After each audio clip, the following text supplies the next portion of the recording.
The next week passed by and still no sign of Casey, but Devan was less worried this week than he had been the week prior.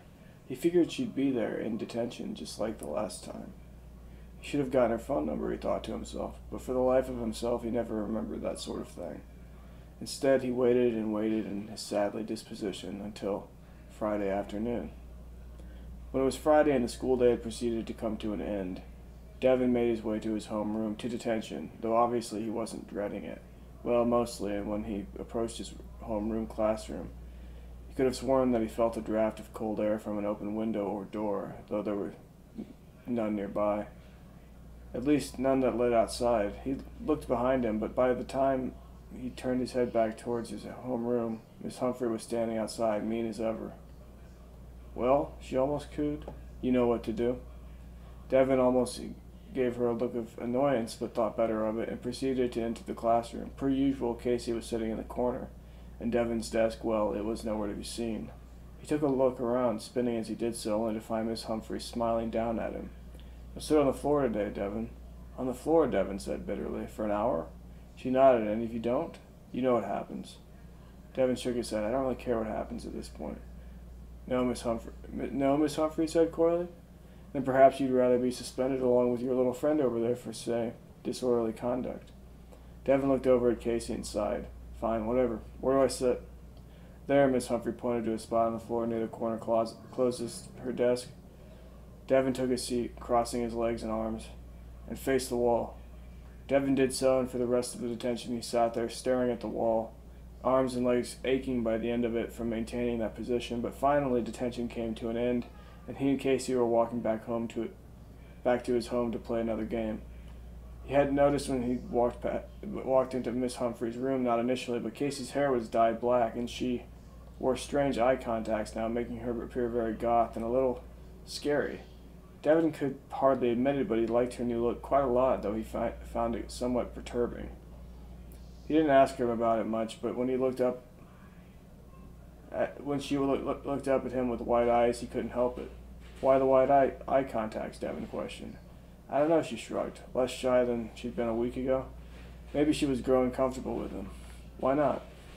Devan mimicked her, shrugging. "I don't know, it's interesting." "Thanks," she said, putting her head down, resuming her normal, shy disposition, though she quickly regained her confidence, even walking ahead of Devan a little bit. Devan found it amusing. "Why are you doing that?" he laughed. She shrugged again. "Because I can." Devan smiled, jogging a little to catch up to her. "Why don't you just walk normally?" Why don't you?" she asked, darting her eyes this way or that, as if she were afraid something might happen if she questioned him too much, though she had nothing to be afraid of. "What do you mean?" Devan asked, narrowing his eyes at her a bit. She shrugged once more and shook her head a little. Slowly she reached for her arm with her hand.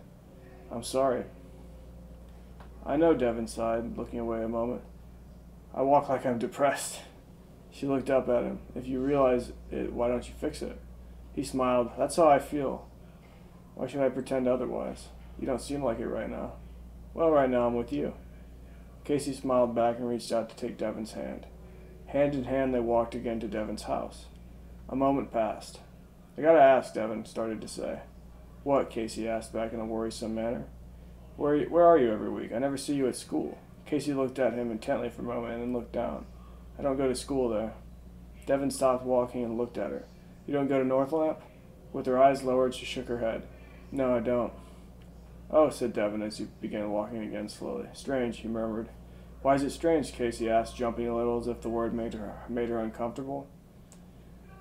Devan noticed. "You know I'm not talking about you, right?" he said. "But I know you're thinking it," she murmured back. Devan scoffed. "You don't know what I'm thinking." "I think I do," she said. "If you knew what I was thinking," Devan said, "then you would know that I think that you're beautiful." Casey blushed and lifted her eyes. "Do you actually?" Devan shook his head. "No, I'm not serious." Casey smiled, some tears streaming down her cheek. "That's a joke?" Devan shrugged. "Maybe." "I know it is," she smiled, looking down at her feet as she walked. When they arrived at the house, Devan opened the side door for them to enter through, as was nearly customary now. When they got inside, they immediately sat down on the couch, and situated, of course, in front of the television. Casey sat very properly, legs straight, arms crossed across her lap, as if she were awaiting something patiently. It was only then that Devan realized that she expected him to choose a game. for them to play. He looked at her awkwardly a moment. "Oh, you want me to..." He trailed off. "Yes," she nodded, "please." Devan laughed for a moment, and so did she. "Any preferences?" he asked. "No," she said. "Just pick one that you like." "That's what I was going to do anyway," he said. "Oh," she said with a grin. "Were you?" "Yes, I was," Devan confirmed. "I've got a good one I wanted you to play." The game that he wanted her to play was, of course, the newest game that he'd bought, which was a month or so old. Or maybe he would choose another game, he thought to himself, second-guessing. Interestingly enough, he still felt nervous around Casey, though he could tell that she was more nervous around him than the other way around. He supposed he just wasn't used to having a girl over or even talking to one. He handled it surprisingly well most of the time, and she liked him, so he must mean something to her? He couldn't tell what he thought that he meant by that, but it seemed significant, and now, with a second thought, he grabbed the latest of the games and returned to the couch. "Let's play this," he said. "What is it?" Casey asked. "You'll see," Devan shrugged as casually as he could. "Just don't judge me too much, all right?" "All right," Casey said somewhat confusedly. Devan got up to place the game into the console. "It's just another horror game," he said. He shrugged. "Except..." Casey shook her head. "Have you seen me lately?" she laughed. "Yes," Devan laughed, his nervousness seeping out of him. "So you're not going to judge me?" "No," she said. "I'm going to love it." Devan nodded, his confidence returning. "Good, because I love it too." Casey blushed again. Devan handed Casey a controller and grabbed one for himself as well as he sat down next to her. She grabbed his hand. "Is this going to scare me?" she asked. Devan shook his head, looking over at her. "I don't think so." "Okay," she said. "You must trust me." "I do," she nodded, though I don't know why. And with that, the power cut and the light went out. What was Devan began to say? He heard a scream and the lights came back on. "Huh?" Devan said. He could no longer feel Casey's hand in his, and as he looked over to see her, there was no one there. She was gone.